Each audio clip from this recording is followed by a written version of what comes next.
সুপ্রিয় দ্বাদশ শ্রেণীর শিক্ষার্থীদের প্রতি গ্রিনফিল্ড স্কুল অ্যান্ড কলেজের পক্ষ থেকে আন্তরিক শুভেচ্ছা এবং অভিনন্দন দিয়ে তোমাদের প্রিটেস্টের কিছু গুরুত্বপূর্ণ সৃজনশীল প্রশ্ন তৈরি করেছি, যেটা তোমাদের জন্য অনেক সহায়ক হবে। তোমরা এই প্রশ্নগুলো civics and good governance second part খুব সুন্দরভাবে অধ্যয়ন করবে, যাতে করে পরীক্ষায় ফুললি অ্যান্সার করতে পারো এবং বোর্ডের জন্য প্রস্তুতি গ্রহণ করতে পারো। সুপ্রিয় শিক্ষার্থী, তোমাদের রেগুলার জুম ক্লাস হচ্ছে এবং প্রতিনিয়ত তোমাদের প্রিটেস্টের জন্য, এমনকি টেস্টের জন্য খুব গুরুত্বপূর্ণ প্রশ্নগুলো আমরা বোর্ডের আলোকে তৈরি করছি। তোমাদেরকে তৈরি করার জন্য আমরা ক্লাসগুলো চালিয়ে যাচ্ছি। তোমরা জুম ক্লাসে এবং ভিডিও ক্লাসগুলোতে খুব মনোযোগের সহিত স্টাডি চালিয়ে যাও। আল্লাহর রহমতে এ পর্যায়ে তোমরা সমস্যার সমাধান করতে পারবে। তো আমি শুরু করছি। সৃজনশীল 1। তাহমিনা এবার প্রথম ভোটার হয়েছে। সম্প্রতি একটি স্থানীয় নির্বাচনে ভোট দিতে গিয়ে তার দাদুর কথা মনে পড়ল। দাদু বলেছিলেন 1970 সালের নির্বাচনের মাধ্যমে আওয়ামী লীগের নেতৃত্ব প্রতিষ্ঠা ও জাতীয়তাবাদের বিজয় হয়। তাহলে স্টিম যে উদ্দীপকটা কি? যে স্টিমটা এখানে তৈরি করা হয়েছে সৃজনশীল 1, তাহমিনা এবার প্রথম ভোটার হয়েছে। সম্প্রতি একটি স্থানীয় নির্বাচনে ভোট দিতে গিয়ে তার দাদুর কথা মনে পড়ল। দাদু বলেছিলেন 1970 সালের নির্বাচনের মাধ্যমে আওয়ামী লীগের নেতৃত্ব প্রতিষ্ঠা ও জাতীয়তাবাদের বিজয় হয়। মুজিবনগর সরকার গঠিত হয় কখন? ক নম্বর প্রশ্ন, মুজিবনগর সরকার গঠিত হয় কখন? খ নম্বর, মোহাম্মদ আলী ফর্মুলা বুঝিয়ে লিখো। পাকিস্তানের যে মোহাম্মদ আলী জিন্না ছিল, তিনি যে ফর্মুলা তৈরি করেছিলেন, এটাকে মোহাম্মদ আলী ফর্মুলা বলা হয়। এটি বুঝিয়ে লেখো। উদ্দীপকে উল্লেখিত তাহমিনার দাদু যে নির্বাচনের কথা বলেন, সে নির্বাচনের গুরুত্ব ব্যাখ্যা করো। উদ্দীপকে উল্লেখিত তাহমিনার দাদু যে নির্বাচনের কথা বলেন, সে নির্বাচনের গুরুত্ব ব্যাখ্যা করো। উদ্দীপকে উল্লেখিত নির্বাচনের ফলাফল বিশ্লেষণ করো। তোমরা বুঝতে পারছো যে 1970 সালের নির্বাচন, যেটি তার পরবর্তী সময়ে বাংলাদেশে মহান মুক্তিযুদ্ধ সংগঠিত হয়েছিল, 70 সালের নির্বাচনে বিজয়ী দল তাদেরকে সরকার গঠন করতে দেয় নাই। পাকিস্তানি স্বৈরশাসক এবং সম্পূর্ণ পাকিস্তানের মদতপুষ্ট যে ক্ষমতা লোভী সরকার, এই সরকার পূর্ব পাকিস্তানের কোনো পাত্তা না দেওয়ার জন্যই সকল ষড়যন্ত্র চালিয়ে গিয়েছিল। আর এই ষড়যন্ত্রের শিকার আমরা সবাই। এখন পর্যন্ত আমাদের ঘা শুকায় নাই। তাহলে 70 সালের নির্বাচনের মাধ্যমে আওয়ামী লীগের নেতৃত্ব প্রতিষ্ঠা ও জাতীয়তাবাদের বিজয় হয়, আর উদ্দীপকে উল্লেখিত নির্বাচনের ফলাফল বিশ্লেষণ করো। তাহলে তোমরা বুঝতে পারছো যে ৭০ সালের নির্বাচন কতটা গুরুত্বপূর্ণ ছিল এবং কেন সরকার গঠন করতে দেয় নাই, তারই প্রেক্ষাপট এখানে আলোচনা করা হয়েছে। এবং ফলাফল ৭০ সালের নির্বাচনের মাধ্যমে আওয়ামী লীগের যে নেতৃত্ব এবং বিজয় প্রতিষ্ঠা হয়েছিল, এটি তোমাদের মূল বিষয়। উদ্দীপকে এই ফলাফল বিশ্লেষণ করো। ঘ নম্বর সৃজনশীল 2 দেখো নির্বাচনের ফলাফল। এখানে কয়েকটি দল দেয়া আছে এবং তারা কী পরিমাণ আসন পেয়েছিল, মোট আসন কেমন, তারই ভিত্তিতে একটি স্টিম তৈরি করা হয়েছে। আর এই সৃজনশীল 2-এ এই স্টিমটি তোমরা দেখলেই বুঝতে পারবা যে আমাদের civics and good governance second part, Pakistan থেকে বাংলাদেশ। প্রথমেই রাজনৈতিক দল আসন, যুক্ত ফ্রন্ট 236, মুসলিম লীগ 9, অন্যান্য দল 64, মোট 309টি আসন ওই নির্বাচনে লাভ করেছিল। তো ক নম্বর প্রশ্ন, কত সালে 6 দফা কর্মসূচি ঘোষণা করা হয়? আন্তর্জাতিক মাতৃভাষা দিবস বলতে কী বোঝো? উদ্দীপকে কোন নির্বাচনের ফলাফল প্রকাশিত হয়েছে ব্যাখ্যা করো। তৎকালীন পাকিস্তানের রাজনীতির প্রেক্ষাপট, উক্ত নির্বাচনের তাৎপর্য বিশ্লেষণ করো। তৎকালীন পাকিস্তানের রাজনীতির যে প্রেক্ষাপট, উক্ত নির্বাচনের তাৎপর্য বিশ্লেষণ করো। তৎকালীন পাকিস্তানের রাজনীতির প্রেক্ষাপটটা কেমন ছিল? তোরা পাকিস্তান থেকে বাংলাদেশের যে রূপান্তর, পাকিস্তান থেকে বাংলাদেশের অধ্যায়টি পড়লেই তার প্রেক্ষাপট এবং নির্বাচনের তাৎপর্য সুনির্দিষ্টভাবে বুঝতে পারবে। সৃজনশীল 3, জনাব চৌধুরী পতিতযশা আইনজীবী, সংবিধান ছাড়াও দেওয়ানি ফৌজদারি আইন সম্পর্কে তার ধারণা খুবই স্পষ্ট। আইনজীবী হিসেবে তার সুখ্যাতির কথা বিবেচনায় এনে সরকার তাকে একটি সাংবিধানিক পদে নিয়োগ প্রদান করে। তিনি আইনি পরামর্শ সরকারের পক্ষে মন্ত্রণালয় এর মতামত দিয়ে থাকেন।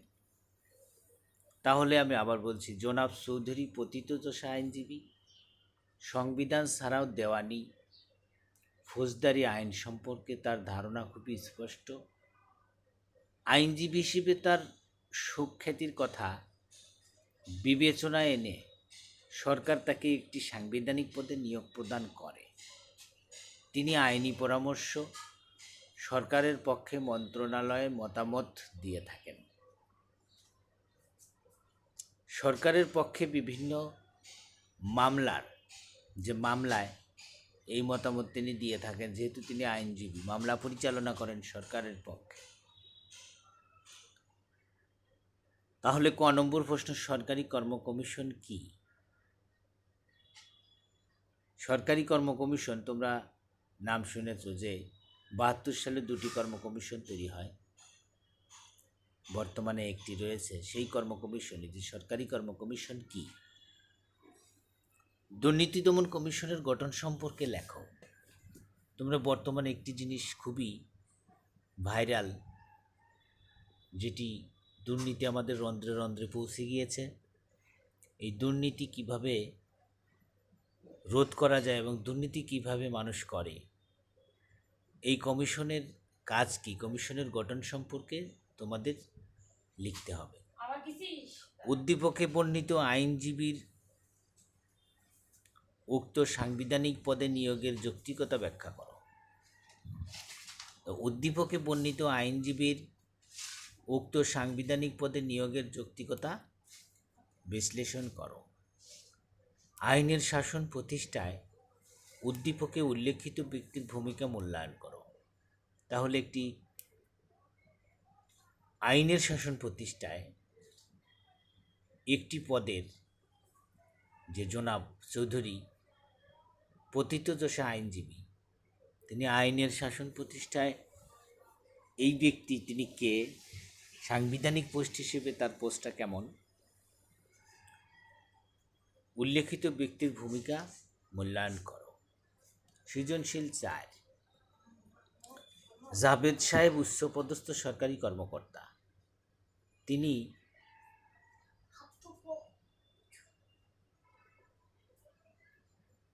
একজন দক্ষ সিনিয়র আমলা, সরকারের একজন দক্ষ ও সিনিয়র আমলা।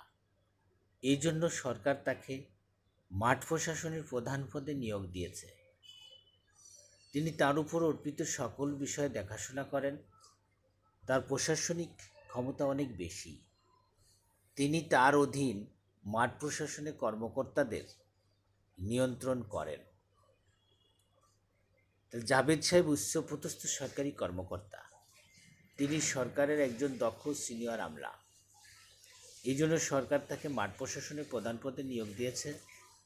তিনি তার উপর অর্পিত সকল বিষয় দেখাশোনা করেন। তার প্রশাসনিক ক্ষমতা অনেক বেশি। তিনি তার অধীনে বা তার অধীন মাঠ প্রশাসনের কর্মকর্তাদের নিয়ন্ত্রণ করেন। জেলা প্রশাসকের পদমর্যাদা কি? প্রশাসনিক বিকেন্দ্রীকরণ কি বুঝিয়ে লেখো। উদ্দীপকে উল্লেখিত জাভেদ সাহেব সরকারের কোন পদে নিযুক্ত তার কর্মক্ষেত্র চিহ্নিত করো।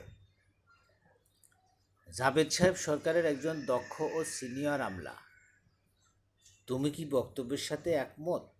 তোমার মতের সপক্ষে যুক্তি দাও। তোমার মতের সপক্ষে যুক্তি দাও।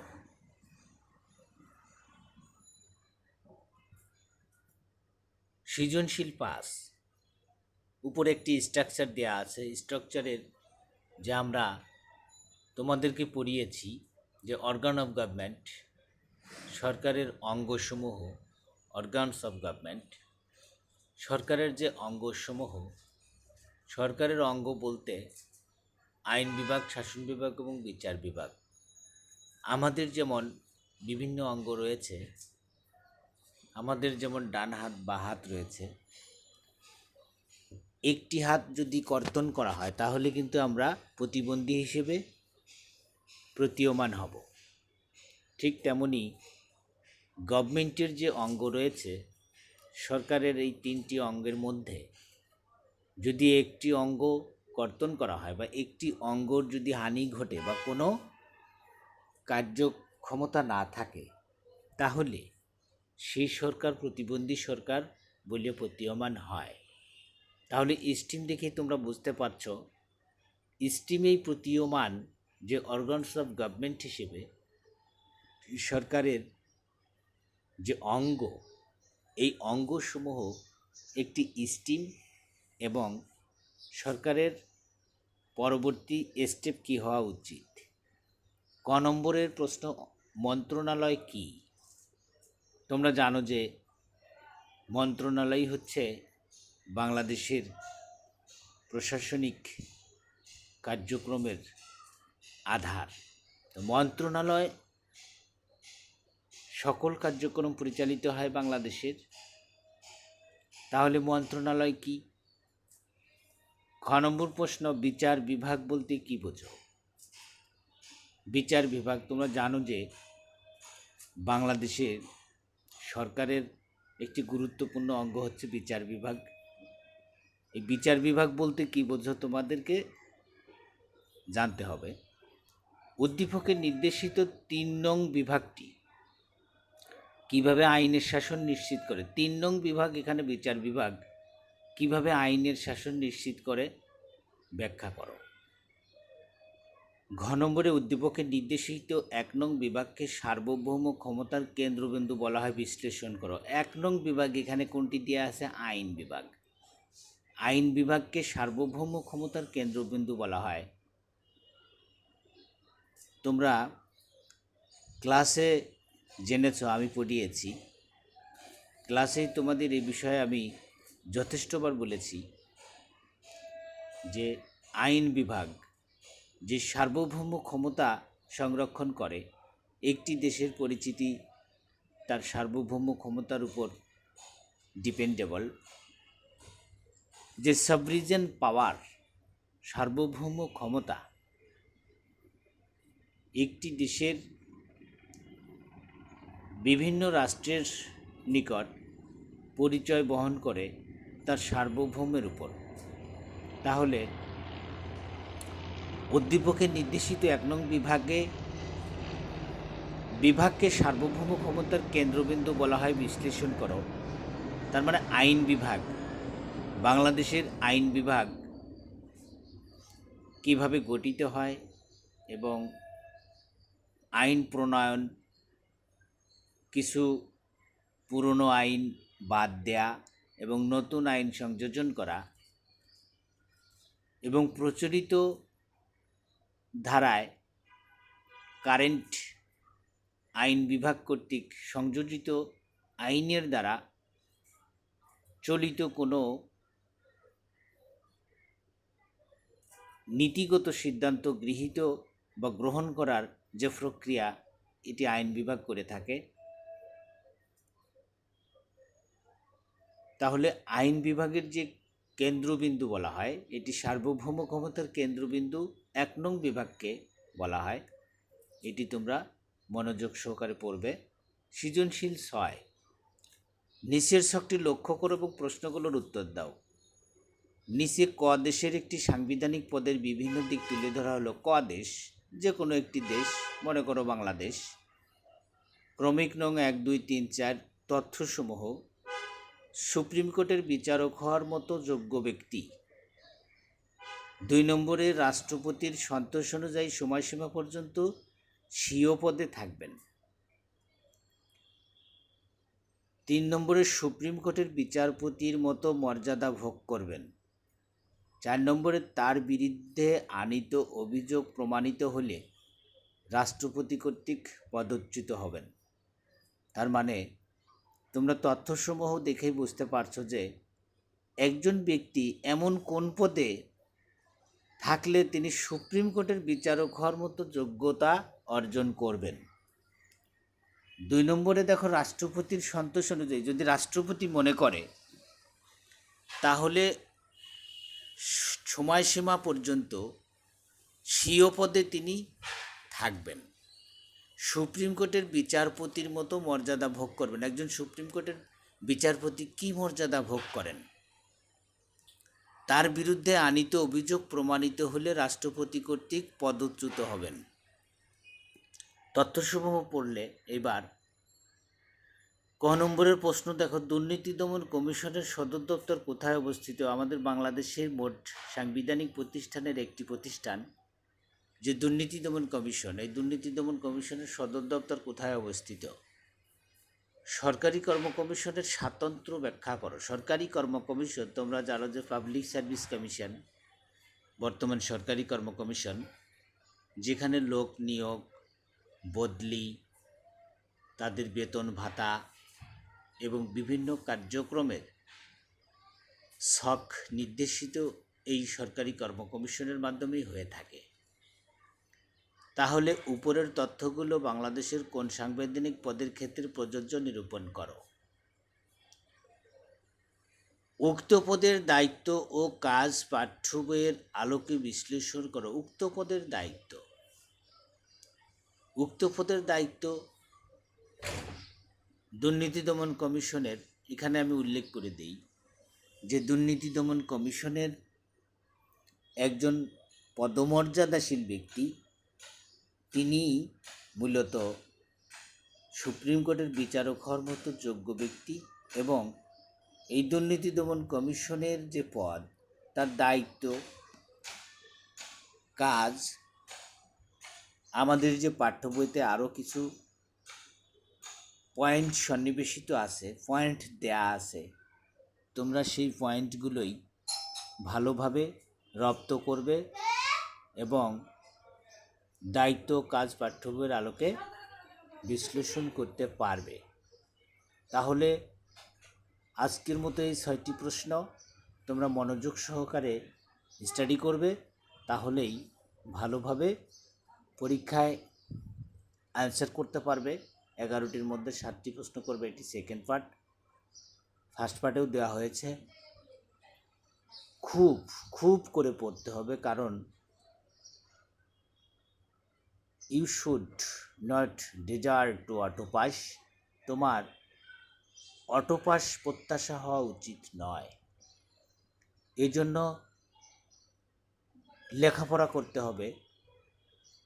Without exam student life is the best life, but এখানে কোনো জ্ঞান অর্জন করা সম্ভব নয় যতক্ষণ পর্যন্ত তুমি প্রচুর পরিমাণে স্টাডি না করবে।